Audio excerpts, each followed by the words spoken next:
Hello, my name is Tony Beers, and this is Movie Grades. And just like the movies, we play out our last scene.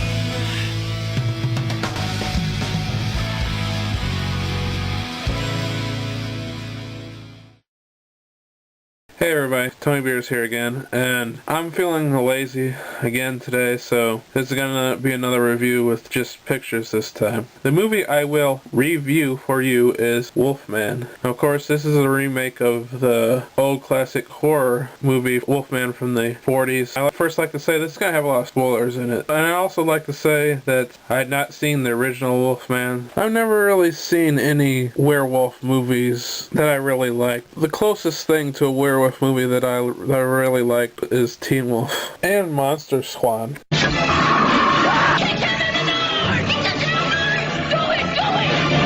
Wolfman's gone mad. Wolfman was directed by Joe Johnston, whom I found out directed mostly children's movies, including Honey, I Shrunk the Kids, which I liked when I was younger. He's also directed Hidalgo, which I also like that movie very much. I also found out that he has directed Jurassic Park 3, which was probably the worst of the three Jurassic Park movies. I also found out that he has done visual effects for the original Star Wars movies. And also, in my research, I found out that he is going to be the director for the upcoming movie, The First Avenger, Captain America. I'm not sure about this. He's done some good movies, he's done some bad movies, but after seeing The Wolfman, I have to say I'm very curious to see how it turns out. So that brings us to Wolfman here, which, let me start by talking about the special effects. I really like the special effects in this movie. I really like the look of the Wolfman. I'm glad to see they went for the classic look instead of the more modern Wolfman, which looks more wolf than man. If you've watched any recent movies, werewolves have always looked more wolf than man. And I prefer the look of more of an even mix of man and wolf. After all, it is called Wolfman. It's not just called wolf creature. It should be half man, half wolf. And that's the look we got here with Wolfman. Take, for example, Twilight, New Moon. These so-called werewolves are people that changed completely into wolves. They are not part man at all. They're 100% wolf. And I hate this. I really like the fact that they use mostly practical effects in this movie. When you see the Wolfman, he's there. You know, it's a man with makeup and prosthetics instead of a CGI character. In this movie, the transformation from man into werewolf is CGI. That is the best use of CGI for this movie. And the CGI actually looks pretty good, in my opinion. It looks like the best transformation you could do with CGI. Next, let's talk about the actors. Now, I've heard a lot of people say Benicio del Toro is boring or he is miscast in this movie, which I'd have to disagree. I liked his portrayal of the Wolfman. Yeah, I'm just gonna call him by the actor's name, it's not the character's name, since I can't remember the character's names really. I thought Benicio del Toro did a pretty good job. But now let's look at Anthony Hopkins. Now, he's probably the best actor in this movie. He probably does the best job by far, in my opinion. He is just plain creepy in certain scenes. There's a scene in which he says, "Look into my eyes. I am dead," in these eyes. And you look, and he really looks dead inside. He really is almost without emotions in this scenes. And it really makes him seem like a scary character. The second best performance is probably Hugo Weaving, who I'm a big fan of his ever since I first seen him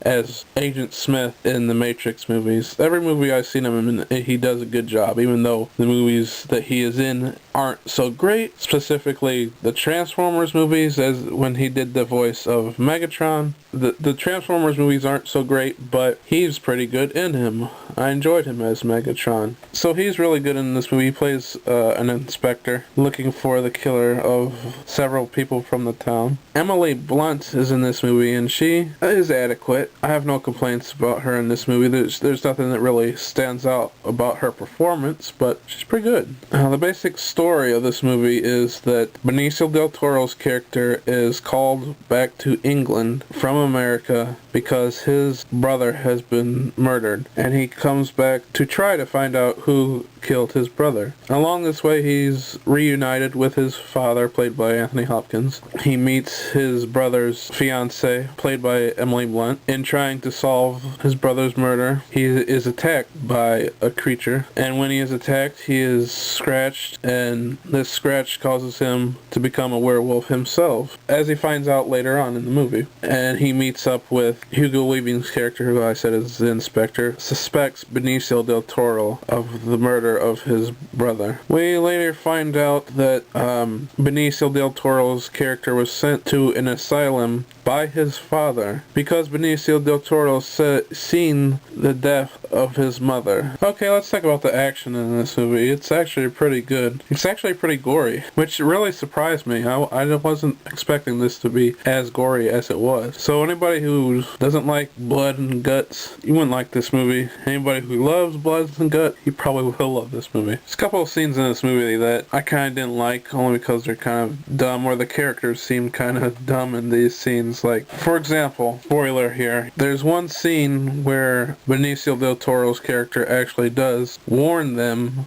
and tell them that he's going to kill them all because he's going to change into a werewolf and to kill him first. Of course, they do not listen to him because they think he's crazy. Of course, they are wrong, and he does change into a werewolf. Now, what I don't like about this scene is that he is changing while the psychiatrist is turned around talking to the people in the gallery. All the people in the gallery notice this change except for the psychiatrist whose back is turned. None of them has the sense to say, hey look, turn around, look, he's changing, until almost he's done changing. Now it takes him like nearly 2 minutes to change and nobody speaks up. And I just thought it was really dumb of these people to not say anything, just stare as he changes. There's another horror movie cliche after this. He turns around, he notices that he is changing, and he runs for the door, the psychiatrist. He's fumbling with his keys, I can't work my keys, and that's a big horror movie cliche. I can't get the door because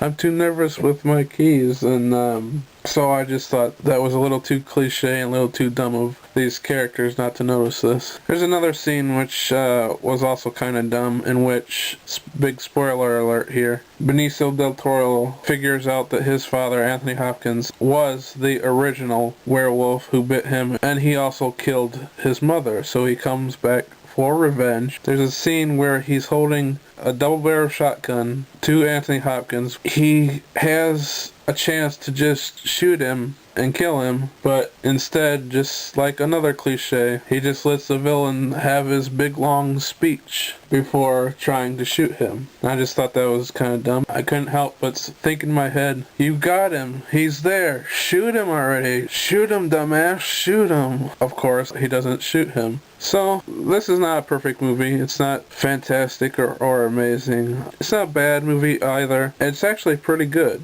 So, even with all its flaws, it's still an actually really, really good movie. And my final grade for The Wolfman is a B-. I'm Tony Beers, and I'll see you next time. I will kill all of you!